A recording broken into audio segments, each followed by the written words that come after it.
Okay, so let's say we've got this function y, which is equal to x to the 1 over n, where n is an element of the natural numbers. So let me just give you an example of what I mean. Like, let's say, for example, we've got y is equal to 8 raised to the 1/3. This is equivalent to saying y is equal to the third root of 8, and so we know that y is equal.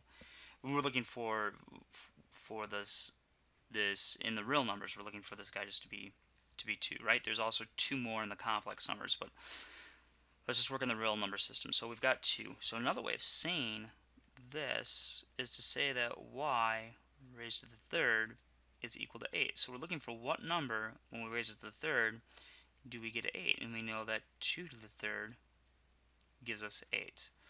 So this can be rewritten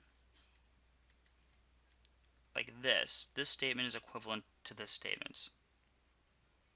Okay, so now what we're going to do is we're going to differentiate both sides with respect to x.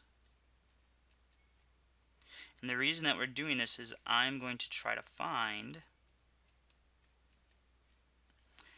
what we would like to know from the original function. Let's get rid of this over here. What we would like to know from the original function is this. What is dy dx if y is equal to x raised to the 1 over n, so a fractional power. Well, now using our chain rule, okay, what we can do is we can say, well, the right side's pretty easy. d dx of x is 1. So what I've got is this. d dx of y to the n is equal to 1.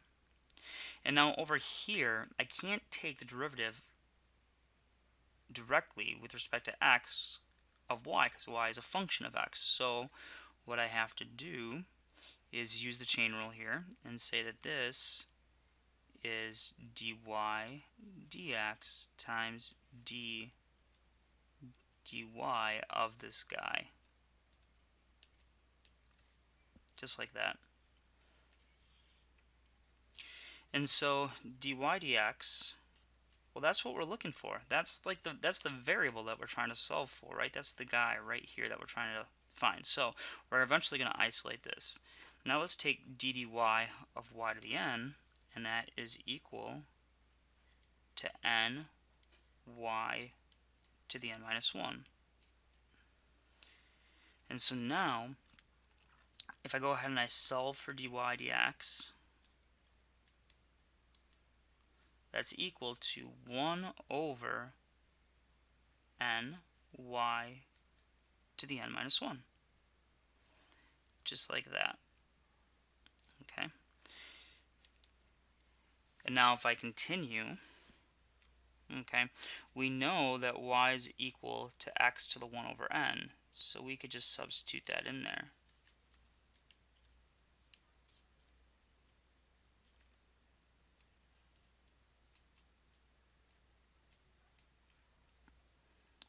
Like that.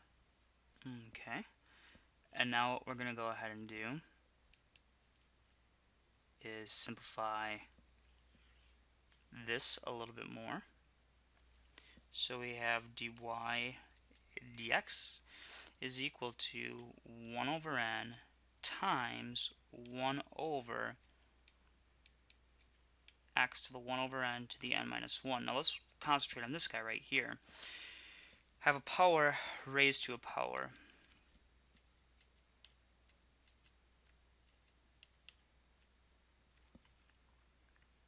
And so that's going to be equal to 1 over x to this guy times this guy, which is going to be 1 minus 1 over n, just like that. And so that implies that dy dx is equal to 1 over n times, now this guy right here can be split, so that'll be x times x to the negative 1 over n, like that. And when you have something raised to a negative power, you can bring it up top. And so that implies that dy dx is equal to 1 over n times, now I'm going to bring both these guys up. So it'll be x to the 1 over n times x to the negative 1. So, because this is positive 1 right here, when I bring it up top, it becomes a negative 1. And so this is dy dx is equal to 1 over n times x to the 1 over n minus 1. Just like that. And so what it shows you is that if you want to take the derivative of this, you drop the guy out front and you subtract 1 off the power. So for example, let's say we said y is equal to x to the 1/3. Then dy dx is equal to 1/3 x to the 1/3 minus 1, which implies that dy dx is equal to 1 over this. And now, if I take a third and subtract 1, that's a third minus 3/3, which is negative 2/3. So I'm going to bring it down to the bottom. Just like that. It would have been negative up top, bring it down to the bottom, positive. Just like that. Okay. So we're going to go through a bunch of examples on how to compute derivatives when you have fractional or rational exponents.